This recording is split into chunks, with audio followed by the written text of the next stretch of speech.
Hello, welcome back. I'm Lori Williams. I'm a psychic medium, energy healer, animal communicator, and spiritual teacher. And today I'm going to give you a few tips and tricks on how to get started on your own healing journey. So, I want to preface this video by saying a few things. First and foremost, I am not a doctor and I cannot um, be held responsible for whatever it is like that I'm sharing in this video. I'm just simply sharing with you what works for me, what has worked for my clients, but you need to use your own discretion before you try anything that I'm saying within this video. And second of all, I also want to say that when it comes to mental, emotional, and spiritual healing, I definitely encourage you to start with the mental healing first. To put any other healing, the spiritual healing or emotional healing, before mental healing, you're just putting the cart before the horse. The mental, you need to get your brain to work with you as you're going through to then help you to do the emotional healing and then also to help you to do the spiritual healing as well. Now, if you don't want to do spiritual healing, I mean, essentially, spirituality is just the journey back to yourself, or the or connection to your higher self. For me, it's both. But if you can call it a journey of self discovery if you don't want to call it the spiritual journey. It really doesn't matter what you call it. So, but I do just want to make sure that everyone knows, like, I'm not a doctor. I'm just simply sharing, first and foremost, exactly what worked for me. So, that being said, I cannot give you a step by step, like the exact steps you need to take in order to heal yourself. I cannot do that. Everyone has their own journey. Everyone has had their own life that has gotten them to the point of where they're at. Their starting point is all different. Their traumas are all different. The things that they've hold on have held on to, like the emotional traumas, is different. Their perceptions are different. There is no way that I could sit here and make a video and say do this, this, this, this, and this, and then you'll be healed. There's no way I can do that. Absolutely not. Everybody's journey is as unique as the rest of them. Like, why, our fingerprints are unique.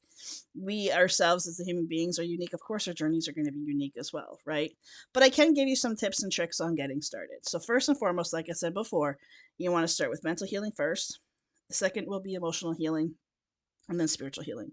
So on the emotional healing part, well, actually with all of them, the very first thing that you want to do, what you want to recognize, is that nothing will change without you first having awareness of what needs to change. Now, this can be hard because, I mean, I'm 43 years old. So let's say hypothetically, if I was still full of traumas and all that kind of stuff, hadn't healed myself, I'm back at my starting point in this scenario. I would have had 43 years of being like this. And I just do also want to say that it's never too late. I've worked with people in their 80s, 70s, 60s. It doesn't matter. It does not matter what age you're starting this at. That's irrelevant. Age literally is just a number. And it only exists on Earth. There's no, oh, I'm too old for this, or like, why should I change now? The question would be, why not? The reason that you didn't before is because maybe you didn't have the awareness or the understanding that you have now, and that wasn't part of your path. But if it's meant to be part of your path now, please do not let your age stop you from going after. It's never too late. Like, this is your spiritual journey that you're on. From birth to death is your spiritual journey. No one says that you have to have it all figured out by the time you're 30 or 40 or 50, right? Like, there's never a too late cutoff time. So one thing with starting your healing is awareness. First and foremost, you have to have the awareness. You have to know what it is that you want to change. So let's look at the mental for an example. How do you figure out what it is that you need to change? Because, this is just the way you've always been. You've been like this for X amount of years, fill in the blank of how old you are. So, what I do is I walk my clients through this little exercise, and I give them a week. So for the first 3 days, they're going to take at least 20 minutes a day. Could be a little bit more, preferably not less, but you kind of want to break it up into like maybe 5 or 10 minute increments. The good thing is you should take your brain with you everywhere, hopefully. So you can do this anywhere. Like, I used to do this driving home from work or driving to work, or, running my kids somewhere, going grocery shopping, cooking dinner, anything that's kind of like mindless that you could do. You can just allow yourself to be more aware. Now, People have tried to just like, oh, I'm gonna sit in a quiet spot and try to like access my thoughts. Typically, you're not going to get a good understanding of what your dominant thoughts are unless you're going about your day to day life. You want to know when you are not engaged with your mind, what is your mind doing? Obviously, it's running rampant on some level, but what is it thinking? What is it telling you? So I do encourage you, though, like you don't have to necessarily write them down as they're coming in, but at least try to write them down, or to try to write down like a category. So it might be a fear based, it might be a self loathing based, it might be judgments of others. You know, like whatever category your most of your thoughts fit in, that's where you're going to start first. So let's say if your main most of your thoughts are fear based, like worried about somebody is going to die or that your house is going to burn down or they're going to have a car accident, or you know, all these like horrible things that could potentially happen. That's fear based thoughts.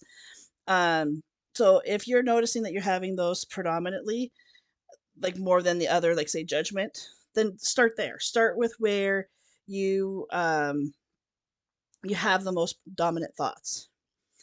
And what you're going to do is you're going to come up with something that feels better. You're going to come up with something that feels better. So it might even be a, but has it happened yet? So if you have a fear based thought of like, oh, well, I'm going to get in a car accident. Okay, but has it happened yet? It hasn't happened yet. Or I am safe. You know, it might just be something simple. It doesn't have to be this like long scripted story that you tell yourself. It's just something to get your mind out of that dominant thought that it currently is in. So every time after the 3 days, whenever you figure out what all of your dominant thoughts are over those 3 days, and you have all your categories, now for day 4, 5, 6, and 7, you're going to be changing your script, rewriting your story, so to speak. And that's this part that I'm talking about now. So starting on day 4, anytime you recognize that you have a fear-based thought coming in, you're going to change it to that thing that feels better. Like I'm safe, or whoever it is that you're fearful of. Could be your children, you know, they're safe, they're happy.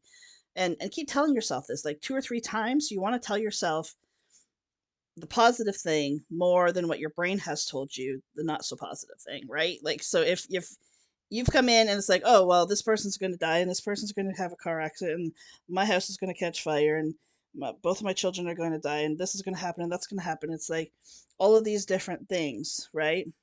That we could just naturally say like in our minds. For every one of them that you recognize, you want to say it 3 times, the positive thing 3 times. And that's why I encourage you to sit down and write out what that positive story is, the story, like the rewriting your story is, so that you don't have to stop and think about it on the fly. Because when our minds are already in a fear based thought, it's really hard to get it into a positive thought from there. So you want to come equipped with that positive thought, being like, oh no, not today. We are not thinking this today. We are going to think about how, you know, how happy my children are. We're going to think about how safe everyone is, how everyone just loves life, and how, like, you know, it could have been a birthday party, like the last time that you've seen all these people that you're afraid of, and how they're all having fun and interacting and all of this different stuff, right? Like, so you want to keep that thought coming in, and you want to think that the happy thought at least 3 times over time, and you're gonna do this for the next 4 days. Over time, within the 4 days, you're going to start noticing a difference. It might start becoming a little bit easier. It's not going to be profound, like bam, you're healed. It's not. This takes time. So over the next 4 days, or when you get to the end of the 7 days, you're going to notice that it might start getting a little bit easier to recognize when those thoughts are coming in. Because, and you will notice on day 4, you might only notice once, or you might not even notice at all that you're having a negative thought because it's just the way your brain's always been, right? So if you, even at the end of the day, if you've only noticed one, you're like, you know what? That's one more than I would have recognized 5 days ago, 4 days ago. So be grateful for be grateful to yourself. Give yourself grace and compassion and understanding through this. You're literally rewriting what your brain has been telling you for your entire life. So give yourself some grace for sure. I mean, you owe it to yourself at the minimum. So ultimately, when you get to that point where you're now able to recognize the negative thought patterns and that is starting to get easier, just keep doing that on repeat, constantly doing that on repeat. And then ultimately, you're going to notice over, say 3 weeks, that it's just gotten a lot easier for you to rewrite the script. After 6 months, you're like, wow, I predominantly have, positive thoughts now. I don't have negative thoughts as much anymore. Over a year, over a couple of years, the negative thoughts might be completely gone or be so sporadic. They're like, they don't even pop in there anymore. For me, after 10 years, I'm at a point now and have been for quite a few years where if I have a negative thought, it doesn't happen very often, but if I do, it's like automatically, it's like kind of like that angel and devil on my shoulder. It's like, the devil says this, the angel's like, oh no, not today. Like, not happening. And it'll come back automatically. And it's like, I'm just sitting there, like, okay, cool, just got this. I don't have to even say anything anymore because I've trained my brain to end on the positive note, right? That's what I've trained my brain to do. So, as you continue to do this, eventually you will rewrite your entire scripts. The brain that is, overthinking or judging or doing this or that, eventually you're going to be able to have more power over it than it has over you, which is the goal. And then at that point, you can move on to the emotional healing and the spiritual healing if you choose to do that.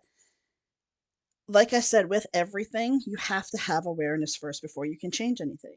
So, emotional healing isn't about changing or trying to relive your traumas. It's about what causes so you go through the trauma and then we suppress the emotions that are related to that trauma.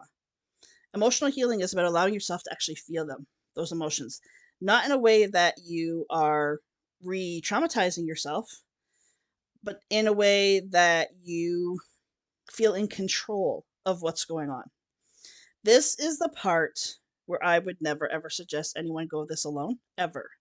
Whether you reach out to a psychologist, psychiatrist, or spiritual mentor like myself, someone who knows how to get you through those parts, I would definitely not encourage you to do this part on your own at all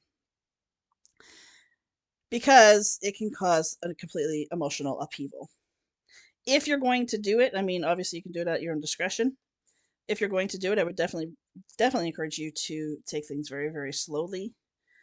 Practice forgiveness for yourself and for others. And forgiveness does not mean that it's okay of what they did. It just means that you're no longer carrying it. And then before you move on, you want to make sure that everything, or not everything necessarily, but the most part, it has been healed. Because you're going to notice that even though when you move from the mental healing into the emotional healing, there's still going to be some mental blocks that come up. I don't like the word blocks. It's just some mental changes that still need to be made. So you will probably never be able to say, "Oh, I've like completely healed my myself mentally, so I'm going to move on to the emotional now." No, they kind of end up going together, right? So, and there's going to be things that mental things that you won't be able to heal until you get into the emotional because it's linked to maybe someone told you that you were useless. So now you sit there and you tell yourself on repeat that you're useless and you're really struggling to be able to change the narrative and change the story on that because you haven't healed the emotional aspect that's connected to it. So, on the spiritual aspect of things, spirituality, like I said, it's a journey back to yourself. It's a spiritual it's your soul journey. It's your connection to your higher self, to God, to source, call it whatever you want to, it doesn't care. Um, and that is literally just stripping away all the things that you have been taught to be in order for the true and authentic version of who you are to come through. Like I said, unfortunately, I cannot walk you through all of this because there's no one size fits all. Every single one of the clients that I've ever had, and there's been a lot over the 10 years, there was no two the same. I mean, there were similarities between them, but I mean, even if I just did a video and did it like of how to heal the similar things, I could make thousands of videos to do the entire healing, right? It's not a one size fits all. And honestly, if you were to find someone to, like a mentor to work with, if they claim that they like, I mean, I know I walk everybody through the same process, yes, but it's not the same. It does not look the same. It does not affect them the same. It does not work through them the same. And if anybody is telling you that everybody goes through the exact same process and has the exact same results, I would probably stay away from that person because this is not a one size fits all. You are completely uniquely you, and part of healing is learning to accept that too, right? You have to like accept the fact that you are who you are, um, and that's not It's not a bad thing. But I hope this video has helped you to at least to understand how you can get started on your own. Um, but that, like I said, it's not a one size fits all. But you can definitely learn to figure it out yourself. You're gonna have to be okay with failing. I did. I failed. I failed my way through it, and ultimately, what I tell people all the time, like what took me 6 years to get through, I can get people through that in 6 months because I failed all the times. I know what not to do. That is definitely the up point, the upside of being able to get yourself to that point of healing. Um, is that you can then help others too. But it does suck because it takes a lot longer. Anyway, I hope you have found this video helpful. Thank you so much for joining me. I'll see you back here next time. Until then, take care. Bye for now.